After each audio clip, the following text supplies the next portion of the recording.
Robert Gagne की theory of conditions of learning. So ये basically learning की theory है जिसमें इन्होंने दो चीजें मेंशन की हैं। ये 1965 में इन्होंने एक बुक पब्लिश की थी, द कंडीशंस ऑफ लर्निंग। तो उस बुक में ये दोनों चीजें मेंशन थी।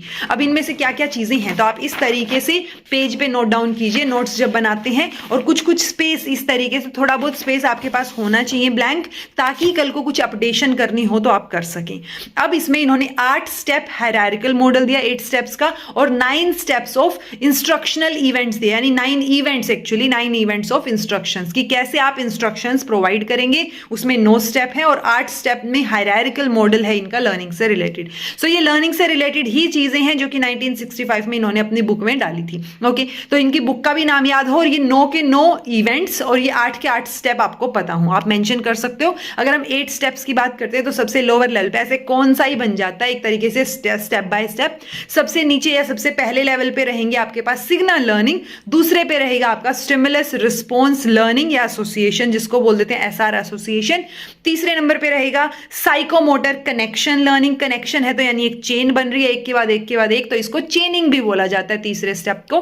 फोर्थ रहेगा वर्बल एसोसिएशन लर्निंग। फिफ्थ रहेगा multiple discrimination learning. Sixth will be concept learning, पहले आप कॉन्सेप्ट सीखेंगे। सेवंथ पे आप प्रिंसिपल या रूल सीखेंगे तो प्रिंसिपल या रूल लर्निंग, और 8th स्टेप में आप जो है प्रॉब्लम सॉल्व कर पाएंगे तो प्रॉब्लम सॉल्विंग का स्टेप हो जाता है। सो ये 8 स्टेप हायरार्की में कभी ऊपर से नीचे कभी नीचे से ऊपर इनको पूछ लिया जाता है। देन है 9 इवेंट्स ऑफ इंस्ट्रक्शन, कि आप इंस्ट्रक्शन प्रोवाइड कैसे करेंगे। सबसे पहले आप अटेंशन गेन करेंगे बच्चों की, तो गेन अटेंशन। दूसरे नंबर पे आप उनको ऑब्जेक्टिव्स के बारे में इंफॉर्म करेंगे, that means inform learners of objectives.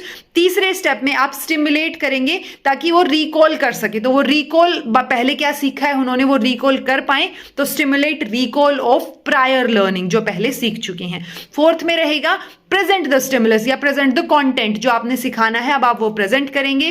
Fifth step में आप जो है प्रोवाइड करेंगे लर्निंग गाइडेंस। सिक्स स्टेप में एलिसिट द परफॉर्मेंस यानी प्रैक्टिस होगी वहां पे। सेवेंथ स्टेप में आप प्रोवाइड करेंगे feedback, so provide feedback. 8th step में आप परफॉर्मेंस को असेस करेंगे, so assess performance. And 9th step में आप एनहेंस करेंगे retention and transfer, so enhance retention and transfer of learning. So overall ये 9 इवेंट्स रहेंगे कि आप इन इवेंट्स को फॉलो अप करेंगे। पूछ लिए जाते हैं हायरार्की में भी या स्टेप वाइज भी कि पहले कौन सा है बाद में कौन सा है, बीच में से कोई स्टेप मिस करके भी पूछे जा सकते हैं। तो आपको एटलीस्ट सीक्वेंस पता हो इन दोनों मॉडल्स की या दोनों स्टेप्स की, 8 स्टेप हायरार्किकल मॉडल भी और 9 स्टेप इवेंट्स भी, और उसके अलावा आपको कंडीशंस ऑफ लर्निंग बुक किसने लिखी वो भी पता हो।